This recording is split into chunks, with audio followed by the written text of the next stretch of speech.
Right ఇక breaking news చూస్తున్నాం. ఏపీలో 3 పార్టీల మధ్య పొత్తు కుదిరిన వేళ సీట్ల సర్దుబాటుపై మాత్రం కొన్ని స్థానాల్లో ఇంకా క్లారిటీ రాలేదు. అయితే కూటమి నాయకులకు సీట్ల పంపిణీ తలనొప్పిగా మారింది. కొన్ని స్థానాల్లో అభ్యర్థుల మార్పు తప్పదని సమాచారం. నరసాపురం ఎంపీ రఘురామకృష్ణంరాజును ఎక్కడి నుంచి పోటీకి దింపాలి అనే దానిపై ఇంకా కూటమి నాయకులు స్పష్టత ఇవ్వలేకపోతున్నారు. మరోపక్క కూటమి నుండే తాను పోటీలో ఉంటానని రఘురామకృష్ణంరాజు ప్రకటిస్తున్నారు. అయితే లోక్సభ స్థానం నుంచి రఘురామను పోటీలో దించేందుకు టీడీపీ యోచిస్తుంది.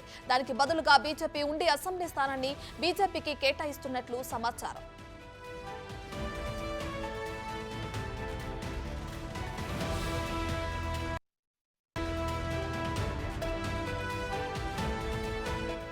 మరోపక్క తూర్పుగోదావరి జిల్లాలోని అనపర్తి అసెంబ్లీ స్థానంపై కూటమి నేతలు పునరాలోచిస్తున్నారు.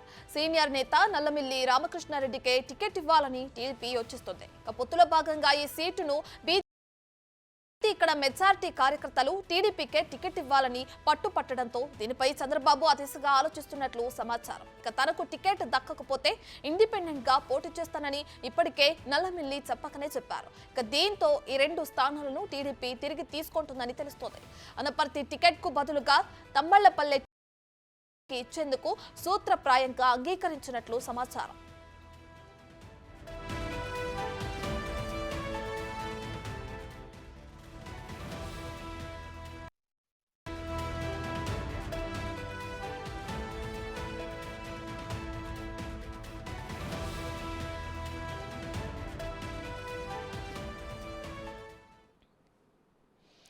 ఇదే అంశానికి సంబంధించి మరింత సమాచారాన్ని మా ప్రతినిధి రాజమండ్రి నుంచి రాజేష్ ఫోన్ ఇన్ లో అందిస్తారు. సో రాజేష్, ఇప్పటికే చూసుకుంటే రఘురామకృష్ణంరాజు టీడీపీలో జాయిన్ అయిన తర్వాత కూటమి నుంచి పోటీ చేస్తానని ప్రకటించిన తర్వాత అటు రామరాజు టికెట్ కి ఎక్కడైతే ఎసరు పడుతుందో అని చెప్పి అక్కడున్న కార్యకర్తలు ఆందోళనకు దిగడం మనం చూస్తూనే ఉన్నాం.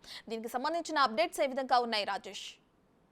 రఘురామకృష్ణరాజుకు దాదాపుగా ముందు నుంచి సీటు ఖరారైనట్లుగా వస్తున్న సమాచారం ఉంది. దాంతో పాటు అక్కడ పనిచేస్తున్న రామకృష్ణరాజు కూడా మొన్న అమలాపురంలో పనిచేస్తున్న చంద్రబాబు అయితే వచ్చి నేరుగా కలిసి సీటు మార్పు అనే ప్రయత్నం విరమించుకోవాలి, ఖచ్చితంగా అక్కడ సీటు గెలవాల్సిన అవసరం టీడీపీకి ఉంది, అక్కడ కనిపిస్తే కనుక ఆ ఉండిలో మళ్ళీ తన సీటు తన దట్టంగా ఉంటుంది. గత ఎన్నికల్లో 2019 ఎన్నికల్లో కూడా అంత హవా ఉన్నప్పుడు కూడా ఖచ్చితంగా అక్కడ సీటును టీడీపీ గెలుచుకుందంటే అక్కడ టీడీపీ కేడర్ చాలా బలంగా ఉంది. ఈ నేపథ్యంలో కూటమిలో ఖచ్చితంగా ఆ సీటు మనం తీసుకుంటే కనుక ఖచ్చితంగా అక్కడ టీడీపీ గెలిచే అవకాశం ఉంది. గెలిచే అవకాశం ఉన్న సీట్లను కోల్పోవడం అంటే కూటమికి చాలా ఇబ్బందికర పరిస్థితి ఉంటుంది. ఖచ్చితంగా అంటే కొన్ని చోట్ల మనం బలంగా ఉన్న చోట్ల, కేడర్ బలంగా ఉన్న చోట్ల ఖచ్చితంగా మాత్రం అక్కడ సీటు మనం తీసుకోవాల్సింది. ఈ విషయంపై కూటమి నేతలతో పురంధరేశ్వరి కావచ్చు, అలాగే పవన్ కళ్యాణ్ తో కావచ్చు, మీరందరూ కొంచెం భేటీ అయ్యి ఖచ్చితంగా ఉండి సీటును తిరిగి తనకి ఇప్పించాలని చెప్పి కృష్ణరాజు అయితే ఆయన చంద్రబాబును అయితే రిక్వెస్ట్ చేయడం జరిగింది. అయితే కూటమిలో భాగంగా పొత్తుల్లో భాగంగా కొన్ని చోట్ల మనం సీట్లు వదులుకోవాల్సి ఉంటుంది, అలాగే కొన్ని చోట్ల సీట్లు తీసుకోవాల్సి ఉంటుంది. ఈ నేపథ్యంలోనే అందరూ కూడా త్యాగాలకు సిద్ధపడితేనే ఇటువంటి ప్రయత్నం చేయగలము. ఖచ్చితంగా ప్రభుత్వ వ్యతిరేకత ఓటు ఏదైతే ఉందో ఖచ్చితంగా చలనవ్వకుండా చేయాలి. ఈ విషయంలో అన్ని పార్టీలు, కేవలం టీడీపీ కాదు బీజేపీ కూడా ఒక అడుగు ముందుకేసి వచ్చింది, అలాగే జనసేన కూడా చాలా వరకు తగ్గించుకుంటూ ముందుకు వచ్చింది. అందులో భాగంగానే మనం కూడా టీడీపీ నుంచి కూడా కొంతమంది త్యాగాలు చేయాల్సి ఉంటుంది. అయితే ఖచ్చితంగా త్యాగాలు చేసిన వారిని మాత్రం గుర్తుపెట్టుకుంటాం. మన ప్రభుత్వం హయాంలోకి వచ్చిన తర్వాత సముచితమైన స్థానం కల్పిస్తాం. ఎమ్మెల్సీలు కావచ్చు, కార్పొరేషన్ చైర్మన్లు కావచ్చు, ఇతరత్ర నామినేటెడ్ పదవులు కావచ్చు, ఇవన్నీ కూడా ఇచ్చి ఈ రోజు త్యాగాలు చేసిన వారందరినీ ఖచ్చితంగా దృష్టి అని చెప్పి రఘురామకృష్ణరాజుకు చాలా స్పష్టంగా చెప్పారు. దాంతో పాటు రామరాజు కూడా ఈ విషయం చెప్పి త్యాగం చేయాల్సిన అవసరం గురించి చెప్పిన పరిస్థితి ఉంది. మరోవైపు చూసుకుంటే అనపర్తిలో నల్లమిల్లి రామకృష్ణారెడ్డి కూడా సీటు దాదాపుగా కూటమిలో భాగంగా టీడీపీకి ఖరారైనట్టు తెలుస్తుంది. నిన్న సాయంత్రం నల్లమిల్లి రామకృష్ణారెడ్డి పసుపల్లి నుంచి బెక్కవోలు మండలం అక్కడి నుంచి తన ప్రచారం ప్రారంభించారు. దాదాపుగా తన సీటు ఖరారైంది. ఈ రోజు కానీ రేపు కానీ అధిష్టానం నుంచి ఆ ప్రకటన వస్తుంది. అప్పటి వరకు కూడా కార్యకర్తలు సమయంతో పాటించాలి. ఈ ప్రయత్నంలో భాగంగా రాజమండ్రి ఎంపీ క్యాండిడేట్ ఎవరైతే ఉన్నారో దగ్గుబాటి పురంధరేశ్వరి బీజేపీ తరఫున పోటీ చేస్తున్నారు, ఆవిడ్ని కూడా గెలిపించుకోవాల్సిన బాధ్యత మన కూటమి మీద ఉంది.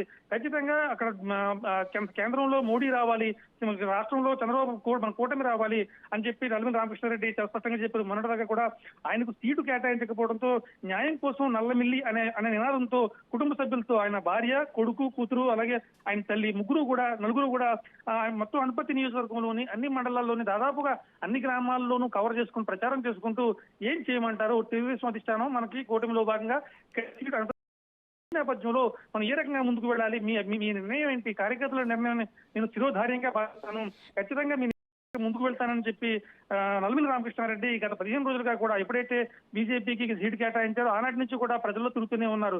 ఈ నేపథ్యంలో నల్లమిల్లిని బుజ్జగించేందుకు జిల్లాలో ఉన్న టీడీపీ నేతలు, రాష్ట్రంలో ఉన్న ఇతర ప్రాంతాల్లో ఉన్న టీడీపీ నేతలు, సీనియర్లందరూ కూడా వచ్చి నల్లమిల్లిని బుజ్జగించే ప్రయత్నం చేశారు. చంద్రబాబును కూడా 2-3 సార్లు నల్లమిల్లి వెళ్లి నేరుగా కలిశారు. ఖచ్చితంగా ఇక్కడ సీట్ను కోల్పోతే కనుక కార్యకర్తల మీద సుమారుగా 400 కేసులు ఉన్నాయి, నా మీద 38 కేసులు ఉన్నాయి. వీటన్నిటిని ఎదుర్కోవాలంటే, కార్యకర్తలను కాపాడుకోవాలంటే ఖచ్చితంగా ఇక్కడ టీడీపీ అధికారంలోకి రావాల్సింది. ఇక్కడ కనుక నడపత్రులు కనుక టీడీపీ ఇవ్వకపోతే కనుక దాని ప్రభావం చుట్టుపక్కల ఉన్న జగ్గంపేట కావచ్చు, మండపేట కావచ్చు, కొత్తపేట కావచ్చు, ఎన్ని ప్రాంతాల మీద కూడా ఎమ్మెల్యే స్థానం పడుతుంది. పరోక్షంగా చూసుకుంటే రాజమండ్రి ఎంపీ క్యాండిడేట్ కూడా పడుతుంది. ఖచ్చితంగా అక్కడ ఎంపీగా పురంధరేశ్వరి గెలవాలంటే నల్లమిల్లిలో అనపత్తులో సీటు తనకు కేటాయించాలని రిక్వెస్ట్ చేసిన నేపథ్యంలో మొన్న చంద్రబాబు నివాసంలో ముగ్గురు కూడా భేటీ అయ్యారు. భేటీ అనంతరం ఖచ్చితంగా ఇప్పుడు ఆ సీటు ఖచ్చితంగా ఆల్మోస్ట్ కేటాయించడం తెలుస్తుంది. ఈ నెల 16వ తేదీన నల్లమిల్లికి బీఫామ్ టికెట్ కూడా ఇస్తారన్నది ఒక వార్త అయితే ఉంది. మొత్తం టీడీపీ జోష్లో మాత్రం ఒక జోష్ అయితే కనపడింది. నిన్నటి నుంచి కూడా నల్లమిల్లి ప్రచారంలో చాలా జోరుగా ముందుకు వెళ్తున్నారని చెప్పాలి Ratna. Right, thank you Rajesh.